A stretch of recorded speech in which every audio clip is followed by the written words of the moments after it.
একটি জায়গায় বসে নিজের জগতে হারিয়ে গিয়েছিলেন। তো এরই মধ্যে তিনি দেখতে পেলেন যে তার খুব কাছাকাছি একটা জানাজা হচ্ছে। বণিক ব্যক্তিটি এই মরুভূমির উপর জানাজার দৃশ্য দেখে খুব অবাক হলেন এবং তিনি জানেন রাসূল সাল্লাল্লাহু আলাইহি সাল্লাম জানাজার নামাজে অংশগ্রহণকারীদেরকে অনেক নেকির ঘোষণা দিয়েছেন এবং তাদের অতীত জীবনের গুনাহগাতা মাফ হয়ে যায়। সাথে সাথে তিনি সেখানে গেলেন এবং জানাজার নামাজে উপস্থিত হলেন। কিন্তু সেখানে অলৌকিক কিছু ঘটনা ঘটল।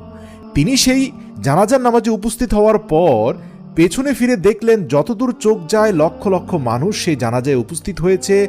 হঠাৎ করে এত মানুষ এই মরুভূমিতে কোথা থেকে আসলো তিনি বুঝতে পারলেন না।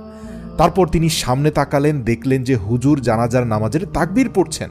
তো যাই হোক, শেষ পর্যন্ত সে ব্যবসায়ী জানাজার নামাজ আদায় করলেন। সেই জানাজার নামাজটি ছিল একটি ছোট্ট বাচ্চার।